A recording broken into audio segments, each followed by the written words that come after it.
में जैसे हमने देखा था कि जैसे अलग अलग टर्म्स क्या होता है, अब हम वो टर्म्स को एक बार रिवाइज करेंगे कुछ और नई टर्म्स के साथ। ऑस्मोटिक प्रेशर क्या होता है? सोल्यूशन का वो प्रेशर जो अप्लाई किया जाता है इन ऑर्डर टू प्रिवेंट कि ना ऑस्मोसिस को रोकने के लिए। जब आप एक पॉजिटिव प्रेशर ऊपर से अप्लाई करोगे तो उसमें ऑस्मोसिस नहीं होगा और वाटर की एंट्री नहीं होगी।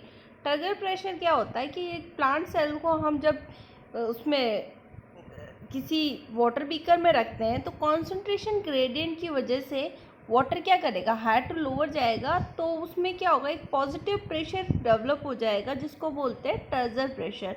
और ये प्रेशर किसके द्वारा क्रिएट किया जाएगा? वॉल के, जो सेल वॉल, जो प्लाज्मा मेम्ब्रेन होगी ये वॉल पे एक प्रेशर क्रिएट करेगी सेल वॉल पे, उसको हम बोलेंगे टर्गर प्रेशर।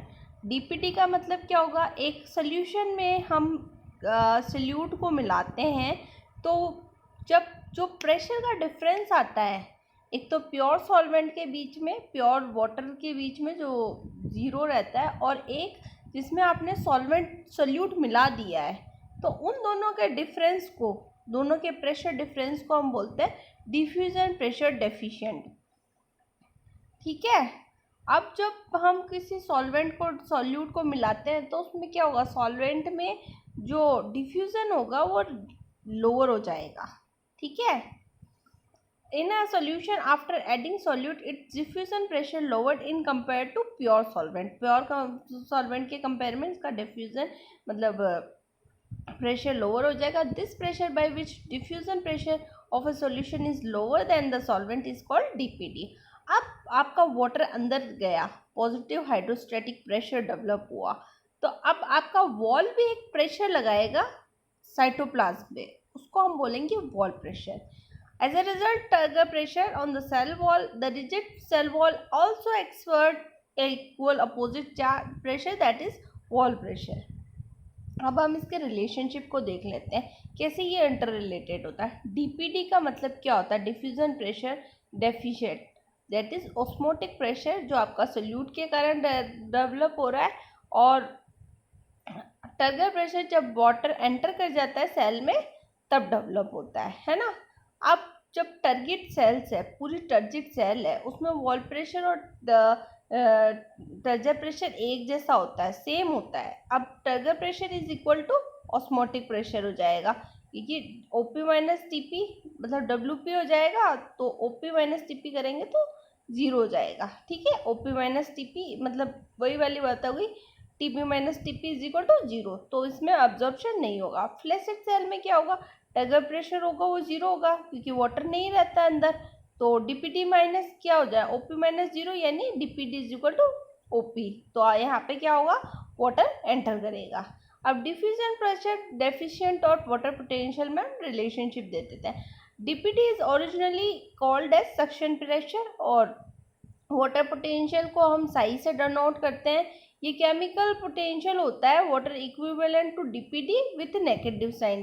ये डीपीडी के इक्विवेलेंट ही होता है, पर ये इसमें इसका नेगेटिव साइन होता है। डीपीडी को आप एटमॉस्फेयर में मेजर करते हैं, जबकि इसको वाटर पोटेंशियल को बार्स में मेजर करते हैं। डीपीडी क्या होता है? Difference of diffusion pressure of solution और प्योर सॉल्वेंट, कि एक सोल्यूशन का डिफ्यूजन प्रेशर और एक प्योर सॉल्वेंट का डिफ्यूजन प्रेशर में जो डिफरेंस होता है उसको हम बोलते हैं डीपीटी। ठीक है। और वाटर पोटेंशियल क्या होता है? फ्री एनर्जी का डिफरेंस, वाटर की फ्री एनर्जी का difference of molecule, water molecule in pure solvent और एक सोल्यूशन के बीच में, कि वाटर मॉलिक्यूल का क्या डिफरेंस आ रहा है प्योर सोल्यूशन और वाटर के बीच में। डीपीडी का वो क्या होता है, जो इक्वेशन होता है ओपी माइनस टीपी, ओपी होता है ऑस्मोटिक प्रेशर, टीपी होता है टर्गर प्रेशर। जबकि वाटर पोटेंशियल क्या होता है? Matrix potential plus solid pressure plus pressure potential. ठीक है। अब वाटर मूव का कैसे करता है? Lower DPD to higher DPD. अब वाटर मूव मतलब इसमें वाटर पोटेंशियल में कैसे वाटर मूव करेगा? Higher water potential to lower water, मतलब ये दोनों एक दूसरे के अपोजिट होते हैं, मतलब वाटर के मूवमेंट में। अब हम देखते हैं एक डायग्राम, इसके द्वारा हम देख रहे हैं कि भाई ऑस्मोसिस वगैरह कैसे होता है। अब जैसे एक ट्यूब है, ट्यूब में आप पर्पल कलर के देख पा रहे हैं, दैट इज सोल्यूट। अब बीच में सेमी परमेबल मेम्ब्रेन है। अब आप देखेंगे जो आपकी राइट साइड है, राइट साइड में आपका वाटर पोटेंशियल ज़्यादा है। वाटर पोटेंशियल मतलब यहाँ पे जो फ्री एनर्जी है वो ज़्यादा है, क्योंकि इसमें सोल्यूट नहीं है। अब वाटर कहाँ से मूव करेगा, हायर टू लोअर, ठीक है। तो हम जब कहते हैं प्रेशर तो ज़ीरो है, इसमें सोल्यूट इसमें मिला दिया गया तो नेगेटिव है, तो इसका ओवरऑल हो गया नेगेटिव। तो क्या होगा, डिफ्यूजन होगा या नहीं होगा, होगा। अब हमने इस पर एक प्रेशर लगा दिया, हमने एक पिस्टल लगा दी। अब क्या होगा, अब जो आपका पॉजिटिव प्रेशर पोटेंशियल पॉजिटिव हो गया, सोल्यूट पोटेंशियल नेगेटिव हो गया, टोटल हो गया ज़ीरो। अब ये क्या करेगा, वाटर की एंट्री को रोक देगा ना। तो अब जब इस पिस्टल के थ्रू वाटर की एंट्री को रोका, तो इसको हम बोलेंगे आपका ऑस्मोटिक प्रेशर या आपका टर्गर प्रेशर, ठीक है। जो आपने फर्स्ट टर्म पढ़ी थी दैट इज ऑस्मोटिक प्रेशर, ठीक है। ये आपका कहलाएगा ऑस्मोटिक प्रेशर, ठीक है। अब बी में आपने देखा ये एक फ्लैसिड सेल है, मतलब मुरझाई हुई सेल। फ्लैसिड का मतलब होता है मुरझाई हुई। अब उसको आपने रख दिया फ्लैसिड सेल में, आपका टर्गर प्रेशर क्या होगा, ज़ीरो होगा, क्योंकि फ्लैसिड सेल में आपको वाटर अंदर है ही नहीं है। क्या है, वाटर नहीं है तो ज़ीरो है। अब सोल्यूट क्या है, ज़्यादा है, तो आपका नेगेटिव हो गया। अब वाटर पोटेंशियल क्या आ गया, नेगेटिव, तो वाटर अंदर जाएगा या बाहर आएगा, अंदर जाएगा, ठीक है। अब आपकी एकदम दूसरी स्टेज में एकदम फुली हुई सेल को हमने वाटर में सोल्यूशन में लिखा। अब इसमें वॉल प्रेशर भी है, टर्गर प्रेशर भी है और प्रेशर पोटेंशियल भी है।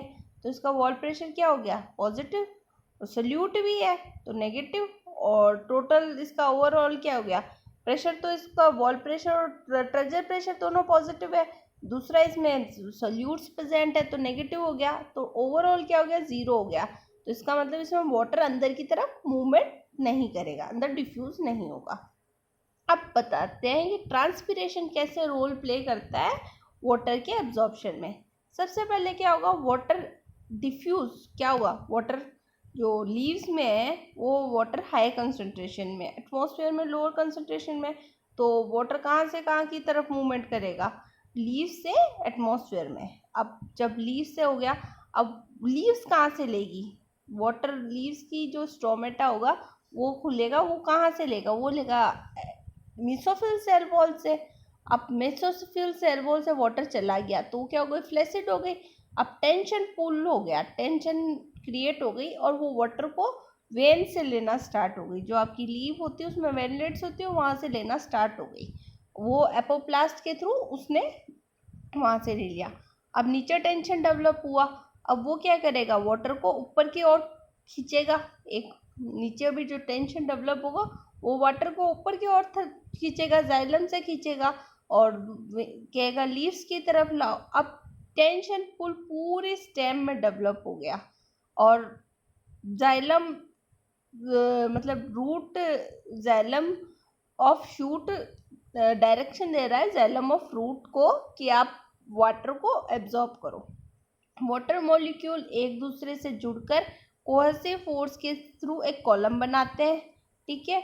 और इसी ड्यूरेशन में ये कॉलम बनता है by the absorption of water by root hairs. Root hair absorb करेंगे, फिर वाटर कॉलम बनेगा, ट्रांसपिरेशन पुल होगा, एक नेगेटिव प्रेशर डेवलप होगा जिससे वाटर आपका ऊपर की ओर जाएगा और वो वाटर की कहाँ डिफ्यूज हो जाएगा, एटमॉस्फेयर में, ठीक है।